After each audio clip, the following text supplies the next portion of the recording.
안녕하십니까. 암호화폐 정보를 전달해드리는 닥터 비트맨입니다. 네, 기나긴 연휴가 끝나고 새롭게 맞이하는 월요일입니다. 네, 어떻게 연휴 기간 푹 쉬셨는지 모르겠습니다. 푹 쉬다가 일하시려면 정말 힘들지 않을까 생각이 들게 되는데 오늘 하루도 힘내시길 바라면서 준비해온 소식 넘어가도록 하겠습니다. 네, 첫 번째입니다. 비트코인 채굴 난이도가 2019년 3, 4분기 상승할 전망이라고 합니다.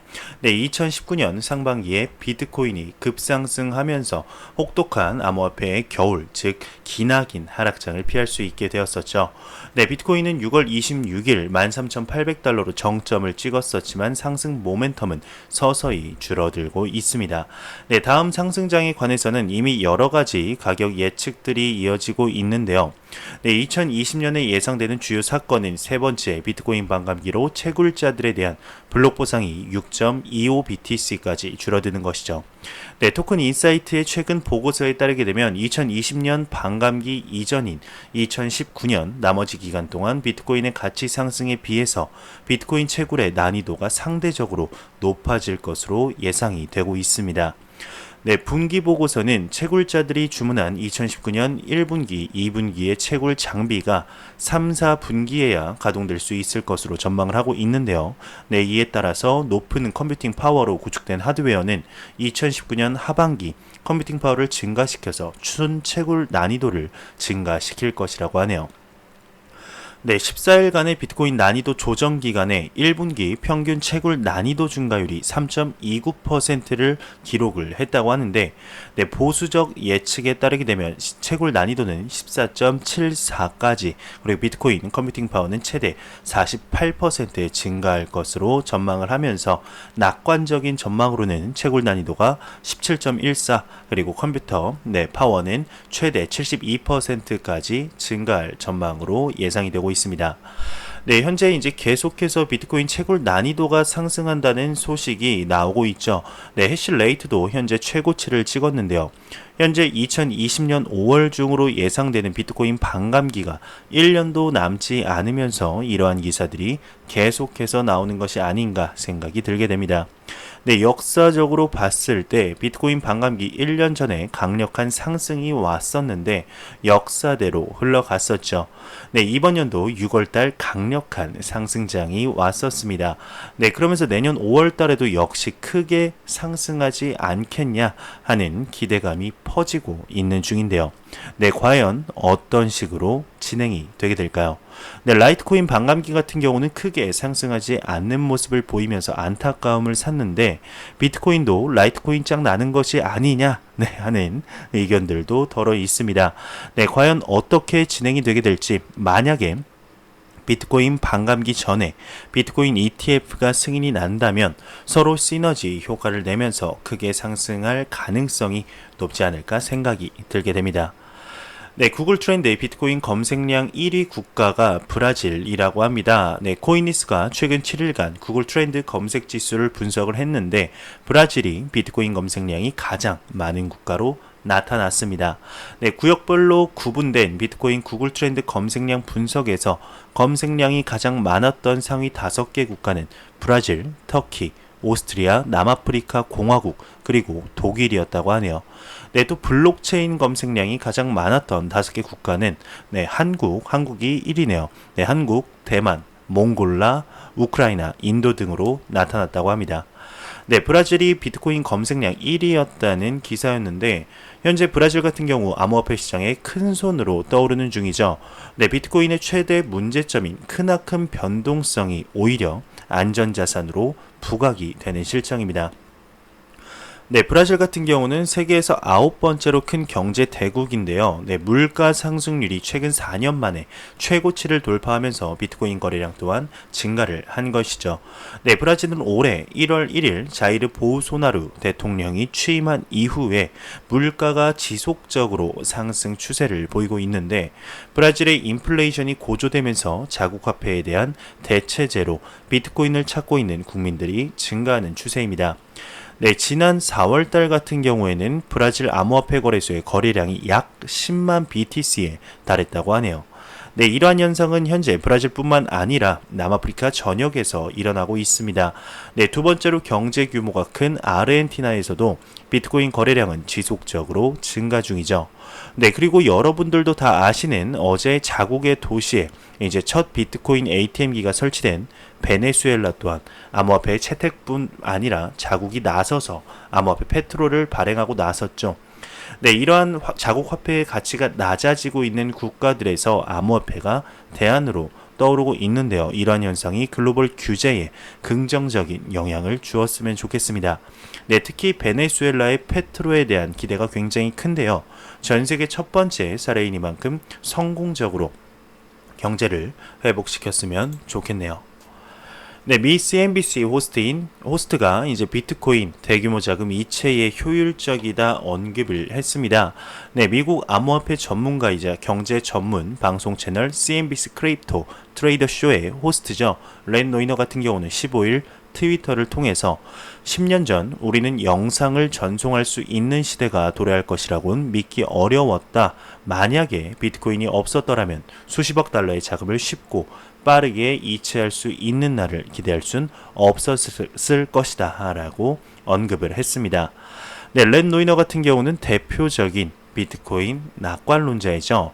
현재 비트코인이 라이트닝 네트워크를 도입한 이후로 수수료 부분이나 시간 부분에서 대폭적인 절감 및 절약을 했지만 비트코인은 현재 통화 수단이나 브릿지 수단으로서는 입지가 그렇게 굳어지지는 않을 것 같습니다. 네, 새롭게 떠오르는 디지털 골드로서의 역할을 수행하게 되지 않을까 생각이 들게 되는데요.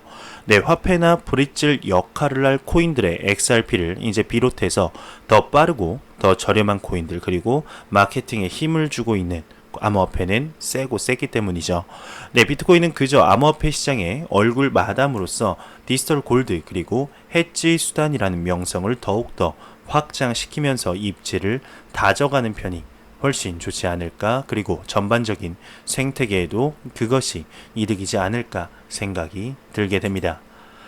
네, 코인베이스의 전 CTO가 암호화폐 토큰마다 명확한 용도가 있어야 한다 언급을 했습니다. 암호화폐 전문 미디어 AMB 크립토에 따르게 되면 미국 암호화폐 거래소 코인베이스의 전 최고 기술 책임자 발라지 스리니바산이 이제 최근 채권, 현금, 상품 등 여러 가지 구성이 각기 다른 수요를 만족시키는 기존 전통 경제 인프라와 마찬가지로 암호화폐의 대규모 채택을 위해서는 토큰별로 명확한 용도가 확보되어야 한다면서 탈중앙화 생태계는 하나의 블록체인이나 암호화폐만으로는 실현될 수 없다 언급을 했습니다.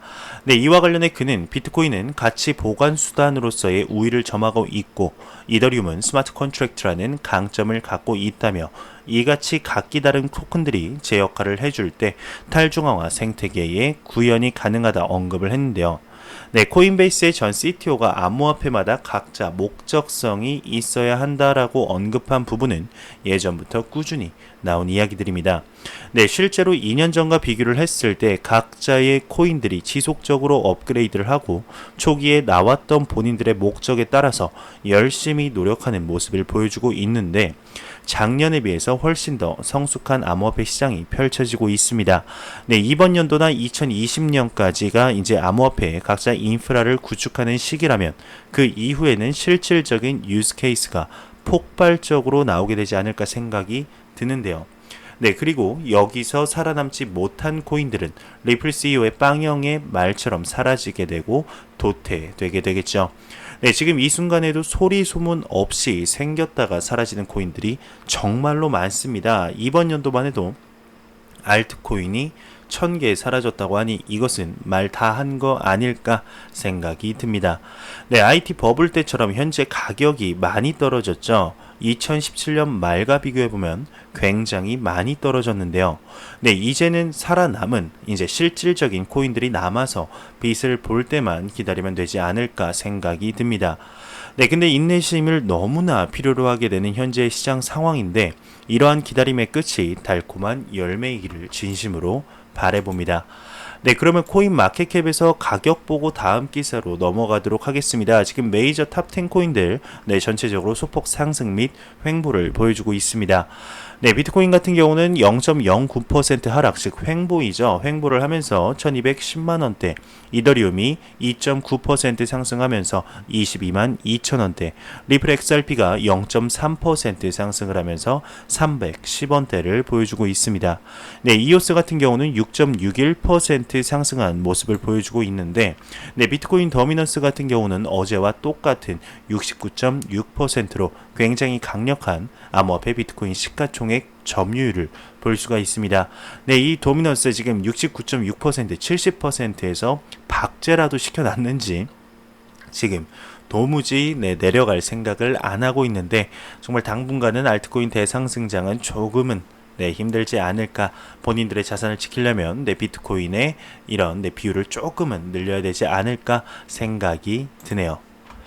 네, 비탈릭 부테린이 리브라 개인정보 보호 수단 없다라고 언급을 했습니다. 암호화폐 전문 미디어 AMB 크립토에 따르게 되면 이더리움 창시자 비탈릭 부테린이 페이스북 리브라에 대해서 리브라에는 사용자의 개인정보를 보호할 수 있는 수단이 없기 때문에 사생활 보호에 단점을 가지고 있다 밝혔습니다. 하지만 그는 현재 리브라는 아직 출시되지 않은 상태이기 때문에 공식 발표 전 이러한 문제점들을 해결할 가능성이 있다라고 부연 설명했는데, 네, 좀 짧게 나온 것 같아서 조금 더 자세하게 나온 기사를 가져왔습니다. 네, 비탈릭 부테린 리브라 정부에 대한 모닝콜이다. 네, 여기서는 제목이 이렇게 됐네요. 네, 페이스북의 암호화폐 프로젝트 리브라가 6월 발표 직후 전 세계 규제 기관들로부터 반대가 제기가 되면서 심각한 문제에 부딪혔죠. 네, 최근 프랑스의 브루노 르마이어 재무장관은 리브라가 정부의 통화 주권을 위협하고 있기 때문에 리브라의 개발을 허용하지 않을 것이라고 발표를 했는데, 프랑스의 선언 직후에도 독일도 그 뒤를 따랐습니다. 네, 이더리움의 비탈릭 부테린은 이스라엘 매체 글로브스와의 인터뷰에서 리브라에 대한 자신의 생각을 공유를 했는데요. 네, 부테린은 현재 진행 중인 리브라 논쟁에 대한 자신의 생각을 묻는 질문에 현재의 리브라 구조는 고객의 개인정보를 보호할 수단이 없기 때문에 프라이버시 때문에라도 좋게 보이지 않는다 언급을 했습니다. 네, 리브라의 현재 워킹 모델은 고객들이 보관용 지갑에 통화를 보관할 것으로 예상하고 있는데요. 네, 이는 사생활 보호의 관점뿐만 아니라 기업이 고객 인식 과정을 거쳐야 하는 기존 금융 시스템과 다를 바 없기 때문이죠. 네, 부테린은 이것이 리브라에게 큰 문제가 될 수 있다고 언급을 했습니다. 네, 이런 상황에서는 특정 업체가 그런 과정을 수행하지 않는 지갑을 만들 가능성이 항상 있고 자금 세탁에 사용할 사람도 있을 거다, 이렇게 얘기를 했네요. 네, 그러나 이제 부테린은 아직 리브라가 정식적으로 출시되지 않았기 때문에 공식 발표 전에 이러한 측면에 대해서는 여전히 개선 작업을 할 수 있음을 분명히 했는데, 부테린 또한 페이스북의 스테이블 코인 프로젝트를 발표하자 중국과 같은 나라들이 그들의 중앙은행이 발행하는 디지털 화폐 즉 CBDC를 준비하는 등 행동에 나섰다면서 리브라를 정부들을 위한 모닝콜이라며 정부에게 경종을 울렸다라는 표현을 썼습니다. 네, 이제 주권적인 디지털 화폐를 만드는데 많은 관심을 국가들이 보이는 것 같다라고 언급을 했네요. 네, 리브라에 관한 소식이 하나 더 있어서 같이 묶어서 한번 보도록 하겠습니다. 네, 리브라가 16일 FRB 등 26개 중앙은행 관계자와 회의할 예정이라고 합니다. 네, 파이낸셜 타임즈에 따르게 되면 페이스북 암호화폐 프로젝트 리브라 대표들이 오는 16일 스위스 바젤에서 미 연방준비제도 이사회 그리고 영국 중앙은행 등 26개 중앙은행 관계자들과 회의를 진행할 예정입니다. 네, 해당 회의는 이제 브누아 꾀레, 네, 이름도 참 특이하네요. 네, 이 꾀레 유럽 중앙은행 집행이사가 주관할 계획인데요. 네, 앞서 그는 페이스북 암호화폐 프로젝트 리브라를 계기로 유통업 지불 시스템 개선 및 유럽 내 디지털 화폐 관련 단일화 규제 필요성을 깨달았다며 각국은 중앙은행 디지털 화폐 발행 등 디지털 화폐 활성화를 위한 여러 방안을 고려할 필요가 있다 말한 바 있다고 하네요. 네, 비탈릭 부테린에 관한 기사와 16일날 미 연방준비제도 이사회 등 주요 중앙은행 26개 등과 회의를 가질 예정이라고 합니다. 네, 이제 금융업계에 굉장히 중요한 인물들이 대거 참여한다고 봐도 되지 않을까 싶은데요. 네, 일단 첫 번째, 비탈릭 기사처럼 현재 전 IMF 총재였던 크리스틴 라가르드가 언급한 이제 리브라 프로젝트가 각 국가의 CBDC 발행을 좀 더 앞당긴 거는 사실이죠. 팩트입니다. 네, 그만큼 리브라가 출시되기 전에도 크나큰 영향력을 미쳤다고 볼 수가 있는데 지금 가장 기대되는 것이 뒤에 나온 16일 회의입니다. 네, 최근 들어서 리브라 주기기가 끝나지 않은 것 같은 모습들이 이어가고 있어서 조금은 걱정인데요. 네, 얼마 전에는 G7의 의장국이죠. 프랑스가 본인들의 국가에는 리브라 꿈도 꾸지 말아라 언급을 했었고, 독일 같은 경우도 직접적으로 리브라를 언급하진 않았지만 민간 기업의 스테이블 코인은 결사 반대라는 식으로 머리만 조금 있다면 리브라가 떠오를 듯한 이야기를 했습니다. 네, 참 답답한 상황이죠. 네, 이번의 회의가 리브라 청문회의 이제 연장판이 되지 않을까 생각이 들게 됩니다. 네, 미국 같은 경우도 리브라 프로젝트에 대해서 최고 수준의 규제를 적용한다고 했으니까 아직까지 리브라를 가만히 둘 생각은 없는 것 같습니다. 여기에는 과연 페이스북의 CEO 마크 주커버그가 나오게 될까요? 참 리브라 힘든 상황은 아직 끝나지 않고 있습니다. 하지만 리브라가 좌절하지 않고 계속해서 노력하는 모습에 거의 박수를 쳐줘야 되지 않을까 생각이 드는데요. 네, 16일 회의 때 과연 어떠한 이야기가 나오게 될지 정말 얼마 남지 않았는데요. 내용 나오는 대로 여러분들께 전달해 드리도록 하겠습니다. 네, 아마존 컨센시스 협업 칼레이도 자산 이체 프라이버시 기능을 도입했다는 소식입니다. 네, 암호화폐 전문 미디어 코인텔레그래프에 따르게 되면 블록체인 스타트업 컨센시스와 세계 최대 전자상거래 업체 아마존 산하 아마존 웹 서비스 AWS가 공동 출시한 기업용 블록체인 클라우드 서비스 칼레이도와 이제 암호화폐 프라이버시 기술업체 Q에디트와의 파트너십을 체결했다고 합니다.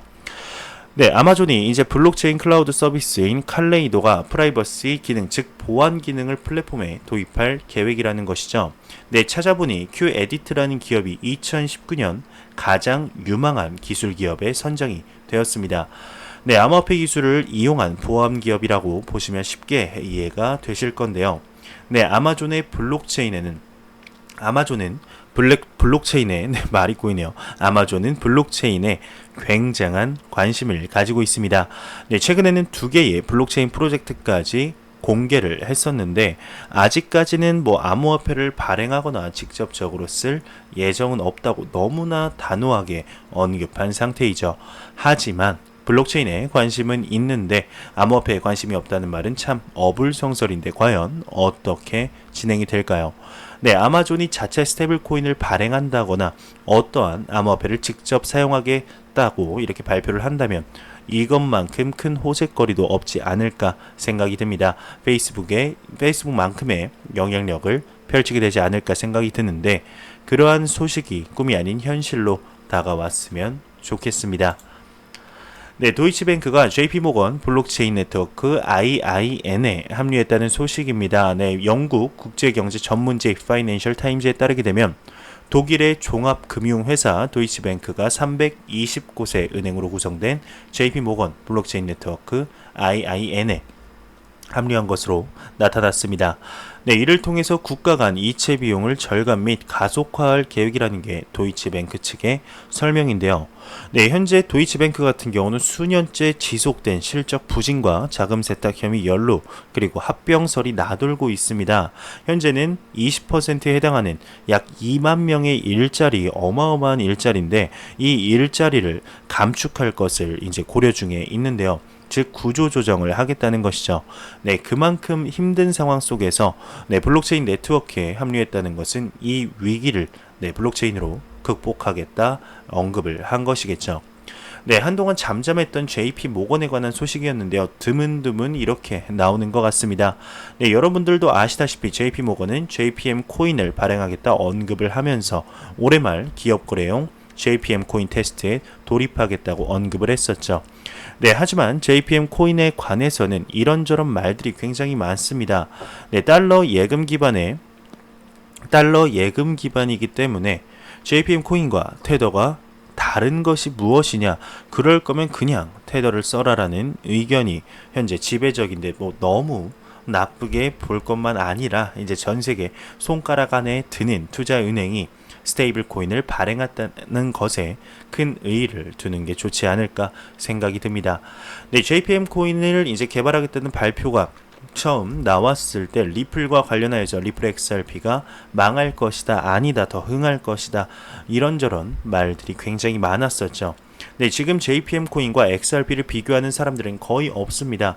네, 뭐 무슨 코인만 나오면 XRP와 비교가 되는지 참 모르겠습니다.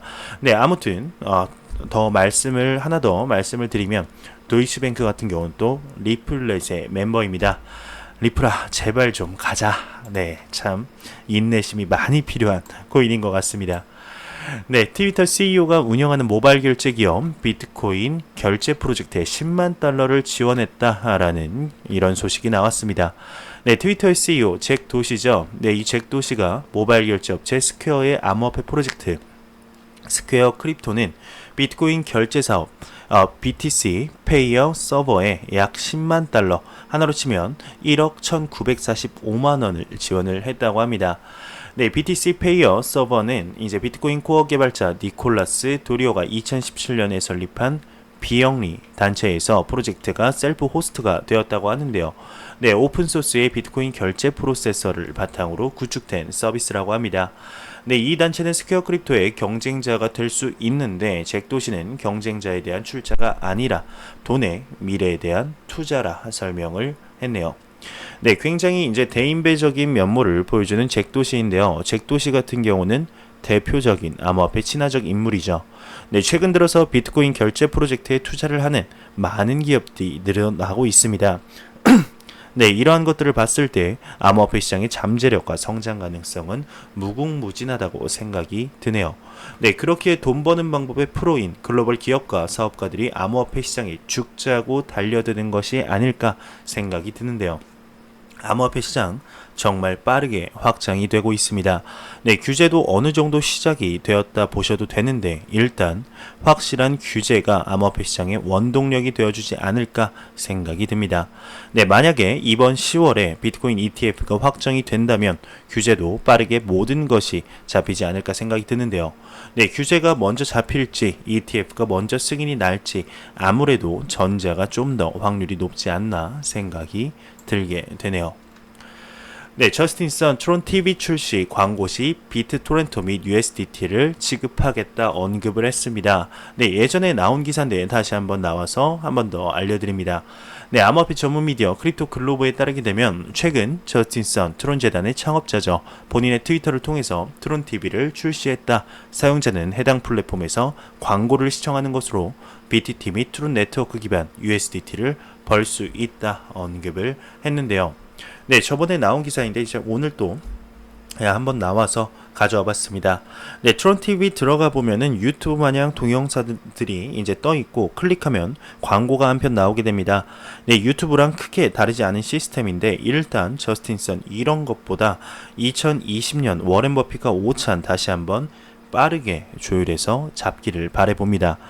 네, 그게 얼마나 큰 이벤트인데 지금 한 명 추첨해서 같이 간다는 이상한 소리 말고 미국의 대통령 후보 따라하지 말고 본인이 뭔데 뭐 10명을 추첨해서 $1,000를 매달 주겠다는 말인지 참 기가 막히고 코가 막히는 상황이죠. 네, 일단 워렌 버핏과 오찬이 이제 성공적으로 끝나게 된다면 이미지 쇄신에 이제 도움이 되지 않을까 생각이 듭니다.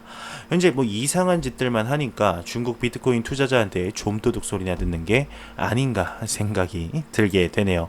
참 크레이그 라이트가 들어가니까 네, 저스틴 선이 다시 한번 활기를 치는 암호화폐 시장이었습니다. 네, 댄 라리머 이오스 창업자죠. 난수 해킹 공격에도 네트워크는 정상 작동했다 이렇게 설명을 했는데요. 네, 댄 라리머 이오스 창업자가 이오스 랩에 이제 이오스 플레이에서 발생한 난수 해킹 공격 관련 보도에 대해 이오스는 정상적으로 작동하고 있다라고 언급을 했습니다.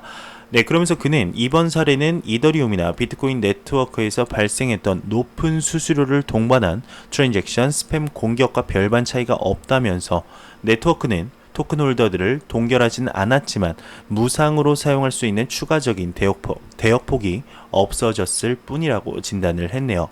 네, 앞서 이제 코인리스 측은 이오스 대 이오스 플레이 주사위 게임에서 난수 해킹 공격으로 인해서 약 3만 이오스 규모의 피해가 발생했다 보도한 바가 있습니다.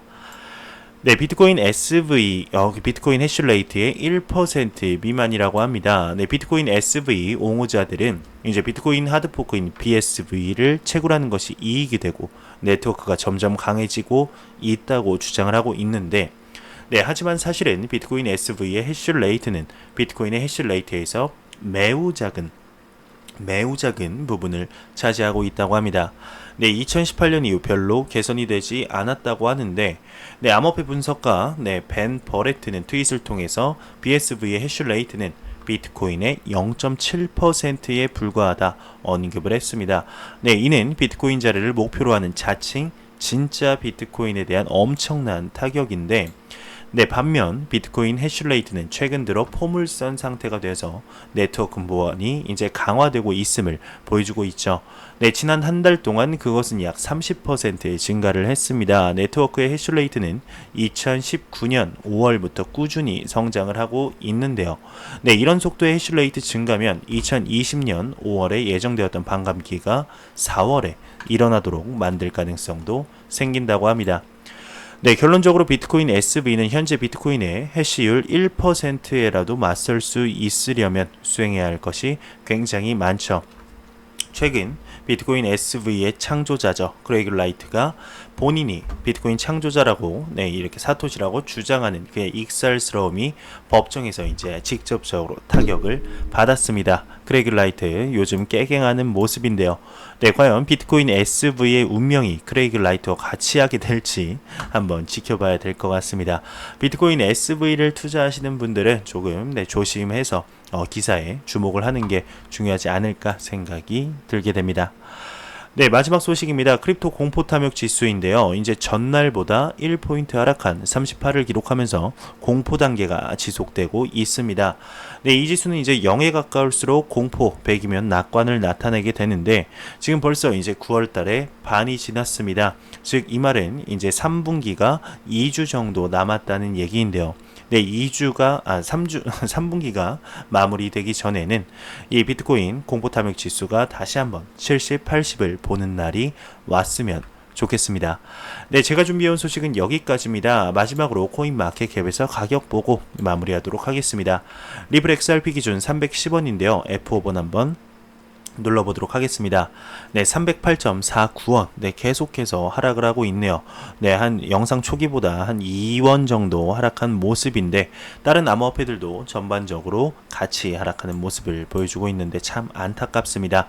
네, 하루빨리 암호화폐 대상승장이 찾아와서 여러분들께 기분 좋은 소식 전달해 드릴 수 있으면 너무나 좋을 것 같네요. 네, 제가 준비해온 소식은 여기까지입니다. 영상이 도움이 되셨다면 구독과 좋아요 그리고 광고 한 편만 처음부터 끝까지 시청해 주시기 바랍니다. 이 채널은 오직 광고 수익으로 운영이 되게 됩니다. 항상 영상 시청해 주시는 시청자분들, 구독자분들 너무나 감사합니다. 오늘 하루 힘내시길 바라면서 저는 다음 영상으로 찾아뵙도록 하겠습니다. 지금까지 닥터 비트맨이었습니다. 감사합니다.